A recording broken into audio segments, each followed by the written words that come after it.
Welcome to part 5 of Democracy versus Dictatorship using Cities Skylines. And in this part, more or less a bit of everything's happening. A bit of beautification, a bit of road layouts, a bit of transit, a bit of autobahns, and this and that. So there's not a lot of new stuff I can really talk about right now because I'm still sort of patchworking together my city bit by bit. My approach to this game is sort of using it like a painting, and I try to sort of map out everywhere where everywhere's going to be, and then come back and see how I've done the layout, and if I like it, keep it, if I don't, improve it, this and that. So like with all of my builds that you see on my channel, everything you see can and might be changed. Not that I think this will generally be changed much. I'm quite enjoying the way it's laying out. There's a sort of system based around sort of grids lining up to the sides.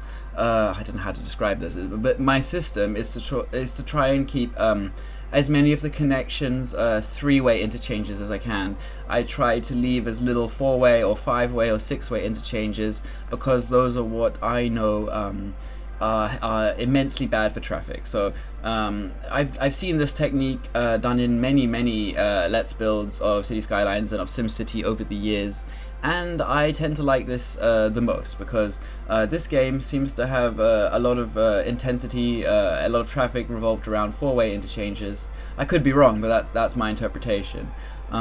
So I just try to make it work as best as I can. I mean, it doesn't matter so much as long as the roads are quite narrow, like smaller roads, but with bigger roads, interchanging with bigger roads can be a bit of a pain.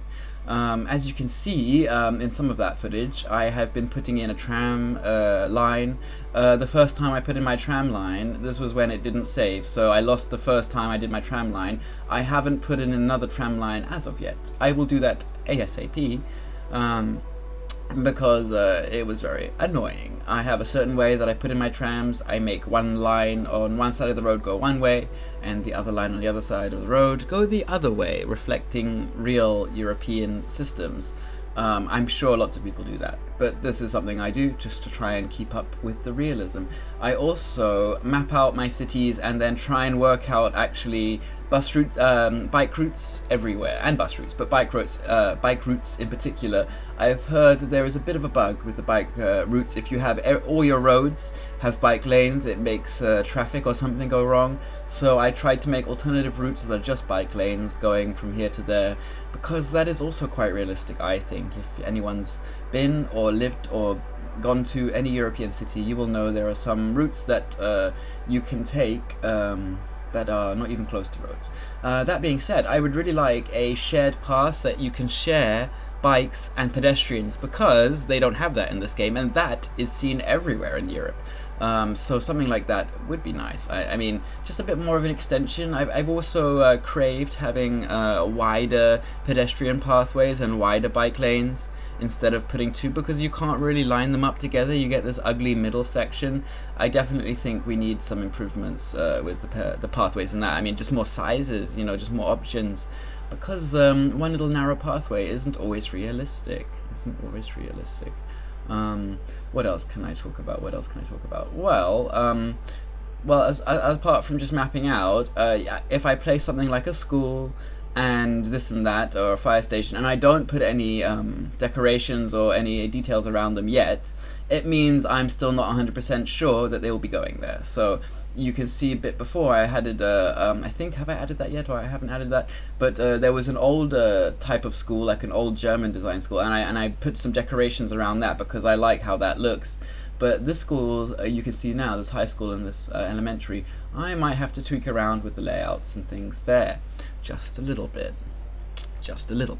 And also with highways, if I get a bit sick of how they look, or if they look too big, or if the off-ramps are a bit too big, I always try to go back later. That's my least strong point, I have to say. It's transit and, well, not necessarily road layouts, but highway layouts. I find them a bit more difficult because, believe it or not, I actually never learned how to drive. I have never in my life ever learnt to drive, gotten a license, or anything like that. So it can make it quite difficult to sort of understand cars, and that's why I build my cities more mass transit based, because I always use that, and I always put in bike lanes and stuff because I am not a huge fan of cars, I have to say. I'm not Gary Newman, I don't feel safe in them. So, I try to make my cities as mass transit approved as I can. I mean, I love trains. I have to do a lot more work on my trains. As a kid, I was obsessed with trains, and usually I think vehicles in general are quite boring, and it was hard for me to be obsessed with or enjoy any of them. I mean, boats, ships, cars, these kind of things are incredibly boring to me. I mean, I know more power to you if you like them, but I'm just explaining my view. But trains, specifically steam trains, specifically Great American Western steam trains with cow catchers, I adore. I think I even downloaded one for this game. So I tend to pay a bit more attention to my rail yards than I do to my highways, because I don't like that. I'm really waiting for self-driving cars to come out, because that is a car I would buy. Because I don't think driving is very recreational at all. I digress, just in time for you to see me add a bit more beautification, because that to me is my favorite part, and that's what makes or breaks the areas for me. So I'm just doing a bit of experimentation. I'm not entirely 100% sure on the layouts. I just think there are some problems with the way you can't place them very close to each other. Sometimes they disappear when you put them there, when you put assets or objects, whatever you call them, next to pathways. They disappear because they were too close to the pathway, and that drives me nuts. It also is a problem with rocks. They made these wonderful rocks for this game, but you cannot place trees in some parts of the rocks because it's like already taken over. I thought the Anarchy tool would help with that, but apparently it doesn't.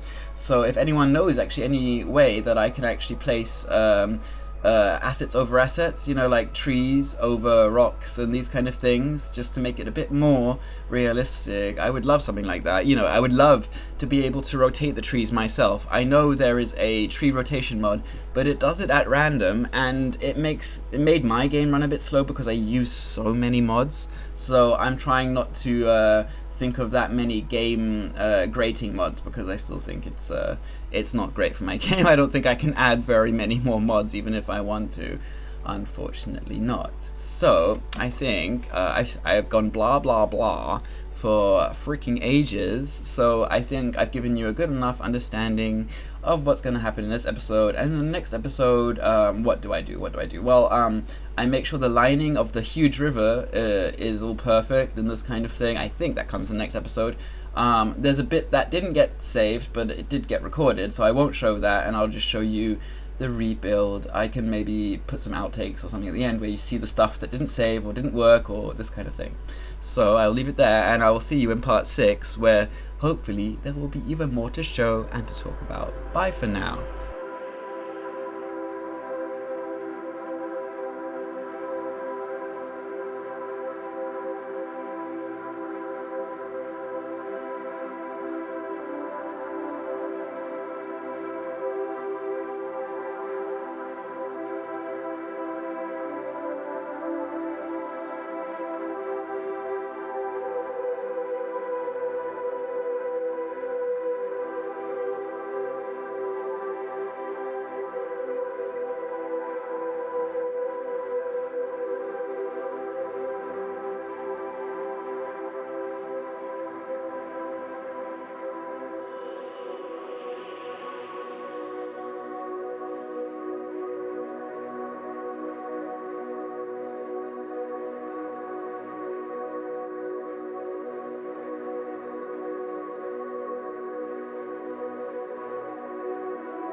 Wow, you watched all the video. If you like what you see, click in one of these boxes to see me play Planet Coaster, and subscribe if you want to motivate me.